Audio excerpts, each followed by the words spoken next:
तोमर जी जद भी कहते हैं सब तो पहले वो यही डिमांड रखते हैं औरतों को घर वापस भेज दो। मैं कहनी अगर औरत वकील हो सकती है, डॉक्टर हो सकती है, इंजीनियर हो सकती है, तो औरत अंदोलनकारी क्यों नहीं हो सकती। जिथे जिथे भी स्टेट गवर्नमेंट के बीजेपी गवर्नमेंट है उत्थे तुसी औरत की हालत देख लो। अगर आप उदाहरण के तौर पर यूपी चक लीए, हुणे हुणे हाथरस केस होया, उस तो पहला कुलदीप सेनगढ़ का केस होया। लेकिन अपने भारत की कमजोरी कह लो या बेवकूफ़ी कह लो कि अज तक इंटरनेशनल वूमेन डे नूं वो जगह नहीं मिली जो मिलनी चाहिए सी। ਅੱਜ तक जिन्ने अंदोलन होए ना किसी तरह इन्होंने जात का रंग दे के ਜਾਂ कोई फिरकू रंग दे के खत्म करता। 26 जनवरी ਨੂੰ भी इन्होंने यही चीज़ की सी। बट ये अंदोलन की अपने आप में खूबी है कि 26 जनवरी तो बाद ये अंदोलन दुगनी तिगनी रफ्तार च वध के सामने आया है। बिकॉज क्योंकि जिस तरह तुहानूं पता है कि 26 जनवरी ਨੂੰ इन्होंने अपने बहुत सारे लड़कियों फड़ के जेलों च पाता सी और उन्होंने फेक केसिस कर दिते गए सी। उस दे तहत ही असीं पहलां तिहाड़ जेल विच गए, उत्थों जो लड़के फाइंड आउट नहीं हो रहे थे, जिन्हां बारे कुछ पता नहीं चल रहा सी, उन्हां नूं लभ्या गया, उन्हां दी एक लिस्ट तैयार की गई।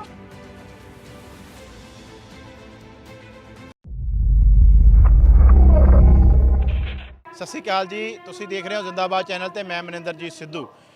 ਅੱਜ ਕਿਸਾਨੀ ਅੰਦੋਲਨ ਦੇ ਵਿੱਚ ਔਰਤ ਦਿਵਸ ਮਨਾਇਆ ਜਾ ਰਿਹਾ ਹੈ। ਔਰਤਾਂ ਸਟੇਜ ਦੇ ਉੱਤੋਂ ਮੰਚ ਦਾ ਸੰਚਾਲਨ ਕਰ ਰਹੀਆਂ, ਬੁਲਾਰੇ ਵਜੋਂ ਡਿਊਟੀ ਨਿਭਾ ਰਹੀਆਂ ਤੇ ਨਾਲ ਹੀ ਪੂਰੇ ਪੰਡਾਲ ਦੇ ਵਿੱਚ ਵਲੰਟੀਅਰ ਵਜੋਂ ਸੇਵਾ ਨਿਭਾ ਰਹੀਆਂ। ਤਾਂ ਉੱਥੇ ਹੀ ਔਰਤਾਂ ਵੱਲੋਂ ਜੋ ਕਿਸਾਨ ਜੇਲ੍ਹਾਂ ਵਿੱਚ ਡੱਕੇ ਹੋਏ ਆ ਝੂਠੇ ਪਰਚੇ ਪਾ ਕੇ 26 ਤਾਰੀਖ ਤੋਂ ਬਾਅਦ ਦੇ, ਉਹਨਾਂ ਦੇ ਰਿਹਾਈ ਲਈ ਵੀ ਜਿਹੜਾ ਕਿ ਆਪਣਾ ਯੋਗਦਾਨ ਪਾ ਰਹੀਆਂ ਨੇ। ਸਾਡੇ ਨਾਲ ਨੇ ਐਡਵੋਕੇਟ, ਉਹਨਾਂ ਨਾਲ ਗੱਲਬਾਤ ਕਰਦੇ ਹਾਂ। ਮੈਡਮ ਕੀ ਨਾਮ ਹੈ ਤੁਹਾਡਾ?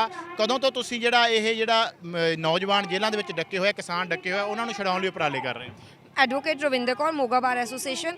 एक्चुअली की है मैं असी किसानी संघर्ष ना शुरू तो जुड़े हुए सी, लेकिन 26 जनवरी तो बाद असी बहुत ही जिस तरह कह लो कि मैनेजमेंट वे नाल इहदे नाल जुड़ गए हैं। बिकॉज क्योंकि जिस तरह तुहानूं पता है कि 26 जनवरी उन्होंने अपने बहुत सारे लड़कियों फड़ के जेलों च पाता सी और उन्होंने फेक केसिस कर दिते गए सी। उस दे तहत ही असी पहलां तिहाड़ जेल विच गए, उत्थों जो लड़के फाइंड आउट नहीं हो रहे थे, जिन्हां बारे कुछ पता नहीं चल रहा सी, उन्हां नूं लभ्या गया, उन्हां दी एक लिस्ट तैयार की गई और फिर रिटर्न वाइज हुण उन्हां दी बेल करवा के उन्हां नूं बाहर लिआंदा जा रहा है। और हुण ऑलमोस्ट काफ़ी हद तक लड़के बाहर आ चुके हैं। अराउंड 50-60 लड़के इस वक्त बाहर आ चुके हैं जेलों में बेल लैके। ਇਹ ਮੈਡਮ ਤੁਸੀਂ ਪਿੰਡਾਂ ਦੇ ਵਿੱਚ ਵੀ ਗਏ ਹੋ ਲੜਕਿਆਂ ਦੇ ਪਰਿਵਾਰਾਂ ਨੂੰ ਮਿਲਣ ਜਾਂ ਉਹਨਾਂ ਦੀ ਕੋਈ ਜਾਣਕਾਰੀ ਇਕੱਠੀ ਕਰਨ ਲਈ? ਜੀ ਸਾਡੇ ਜਿਸ ਤਰ੍ਹਾਂ ਮੋਗੇ ਦੇ ਹੀ 11 ਲੜਕੇ ਫੜੇ ਹੋਏ ਸੀ ਤਤਾਰੀਏ ਵਾਲੇ ਜ਼ਿਲ੍ਹੇ ਦੇ। ਜਿਸ ਦਿਨ ਉਹ ਫੜੇ ਸੀ ਅਸੀਂ 27 ਤਰੀਕ ਨੂੰ ਹੀ ਉਹਨਾਂ ਦੇ ਘਰ ਗਏ ਸੀ, ਉਹਨਾਂ ਦੀ ਜਾਣਕਾਰੀ ਇਕੱਠੀ ਕੀਤੀ ਗਈ ਔਰ ਫਿਰ ਇੱਥੇ ਆ ਕੇ ਤਿਹਾੜ ਜੇਲ੍ਹ ਦੇ ਵਿੱਚ ਉਹਨਾਂ ਦੇ ਕੇਸਿਸ ਦੀ ਪੈਰਵਾਈ ਕੀਤੀ ਗਈ ਔਰ ਉਹ ਪਰਸੋਂ ਹੀ ਉਹ ਲੜਕੇ ਛੁੱਟ ਕੇ ਘਰ ਵਾਪਸ ਗਏ ਨੇ। ਔਰ ਉਸ ਤੋਂ ਇਲਾਵਾ ਮੈਂ ਪਿੰਡ ਵਿੱਚ ਜਾ ਕੇ ਇੱਕ ਮੈਂ ਚੇਤਨਾ ਰੈਲੀ ਵੀ ਨਿਕਾਲ ਰਹੇ ਹਾਂ, ਜਿਸ ਦੇ ਤਹਿਤ ਸਾਡੀ ਬਾਰ ਐਸੋਸੀਏਸ਼ਨ ਹਰ ਪਿੰਡ ਵਿੱਚ ਜਾ ਕੇ ਚੇਤਨਾ ਰੈਲੀ ਕੱਢੀ ਜਾ ਰਹੀ ਹੈ, ਲੋਕਾਂ ਨੂੰ ਨਾਲ ਜੋੜਿਆ ਜਾ ਰਿਹਾ। ਔਰ ਜੋ ਇਸ ਵਕਤ ਮਹਿਲਾ ਦਿਵਸ ਹੈ, ਇੱਥੇ ਭਾਰੀ ਮਾਤਰਾ ਵਿੱਚ ਮਹਿਲਾਵਾਂ ਨੂੰ ਲੈ ਕੇ ਆਏ ਹੈ। ਠੀਕ ਹੈ ਜੀ।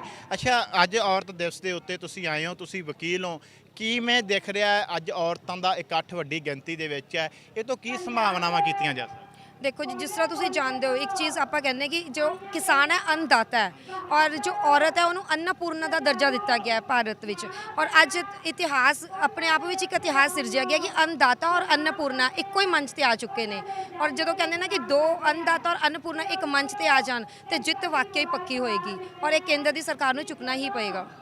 ਜਿਹੜੀ ਇਹ ਸਰਕਾਰ ਹੈ ਕੇਂਦਰ ਦੇ ਵਿੱਚ, ਇਹਦੇ ਮੰਤਰੀ ਸਮੇਂ-ਸਮੇਂ ਤੇ ਕੋਈ ਬਿਆਨ ਦੇ ਦਿੰਦੇ ਆ ਕਿ ਔਰਤ ਨੂੰ ਇਹ ਨਹੀਂ ਕਰਨਾ ਚਾਹੀਦਾ, ਔਰਤ ਨੂੰ ਇਹ ਨਹੀਂ ਪਾਉਣਾ ਚਾਹੀਦਾ। ਕਿਤੇ ਨਾ ਕਿਤੇ ਜਿਵੇਂ ਉਹ ਕਿਸਾਨਾਂ ਤੇ ਸੱਟ ਮਾਰ ਰਹੇ, ਉਹ ਔਰਤਾਂ ਤੇ ਵੀ ਸਮੇਂ-ਸਮੇਂ ਤੇ ਸੱਟ ਮਾਰਦੇ ਆ, ਉਹਨਾਂ ਦੇ ਪਹਿਰਾਵੇ ਨੂੰ ਲੈ ਕੇ, ਉਹਨਾਂ ਦੇ ਬੋਲਣ ਨੂੰ ਲੈ ਕੇ।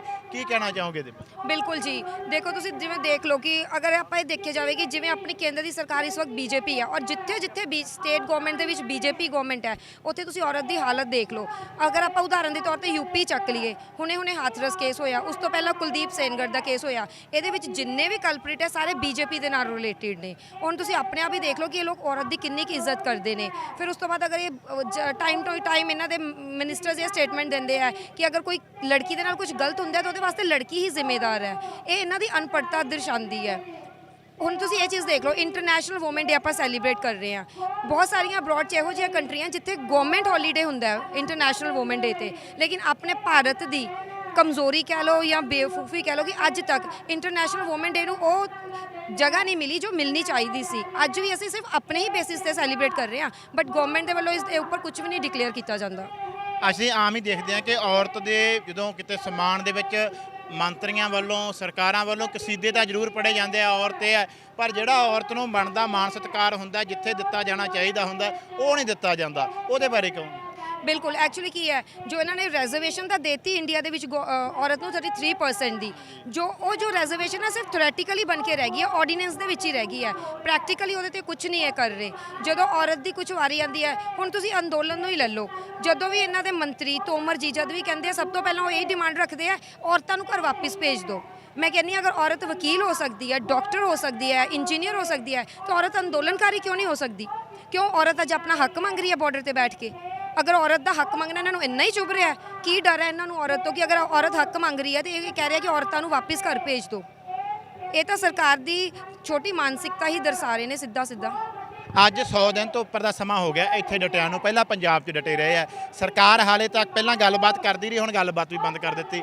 ਕੀ ਕਹਿਣਾ ਚਾਹੋਗੇ ਅੱਜ ਔਰਤ ਦਿਵਸ ਦੇ ਮੌਕੇ ਤੇ ਸਰਕਾਰ ਨੂੰ ਕੀ ਸੁਨੇਹਾ ਦੇਣਾ ਚਾਹੋਗੇ? ਮੈਂ ਤਾਂ ਸਰਕਾਰ ਨੂੰ ਇਹੀ ਸੁਨੇਹਾ ਦੇਣਾ ਚਾਹੁੰਦੀ, ਕੇਂਦਰ ਸਰਕਾਰ ਨੂੰ, ਕਿ ਜਿੰਨਾ ਇਸ ਚੀਜ਼ ਨੂੰ ਡਿਲੇ ਕਰੀ ਜਾਣਗੇ ਮੁਸੀਬਤਾਂ ਉਹਨਾਂ ਲਈ ਵਧਣਗੀਆਂ। ਬਿਕਾਜ਼ ਇਹ ਅੰਦੋਲਨ ਇਸ ਤਰ੍ਹਾਂ ਦਾ ਜਿਹਨੂੰ ਨਾ ਤਾਂ ਤੁਸੀਂ ਧਰਮ ਵਿੱਚ ਵੰਡ ਸਕਦੇ ਹੋ, ਨਾ ਕਿਸੇ ਫਿਰਕੂ ਵਿੱਚ ਵੰਡ ਸਕਦੇ ਹੋ। 1947 ਤੋਂ ਬਾਅਦ ਪਹਿਲੀ ਵਾਰ ਆਪਣੇ ਭਾਰਤ ਦੇ ਇਤਿਹਾਸ ਵਿੱਚ ਇੰਜ ਹੋਇਆ ਕਿ ਕੋਈ ਅੰਦੋਲਨ ਜਾਤ ਧਰਮ ਦੇ ਨਾਂ ਤੇ ਨਹੀਂ ਵੰਡਿਆ ਗਿਆ। ਨਹੀਂ ਤਾਂ ਜਿਸ ਤਰ੍ਹਾਂ ਤੁਸੀਂ ਪਹਿਲਾਂ ਸ਼ਾਹੀਨ ਬਾਗ ਵਾਲਾ ਅੰਦੋਲਨ ਚੱਕ ਲਓ, ਇਹਨਾਂ ਨੇ ਉਹਨੂੰ ਉਠਾ ਦਿੱਤਾ, ਠੀਕ ਹੈ, ਮੁਸਲਿਮ ਦਾ ਕਦੀ ਮੁਸਲਿਮ ਵਾਲਾ ਫੰਡਾ ਲੈ ਕੇ ਚੁੱਕਤਾ, ਕਦੀ ਕਰੋਨਾ ਵਾਲਾ ਲੈ ਕੇ।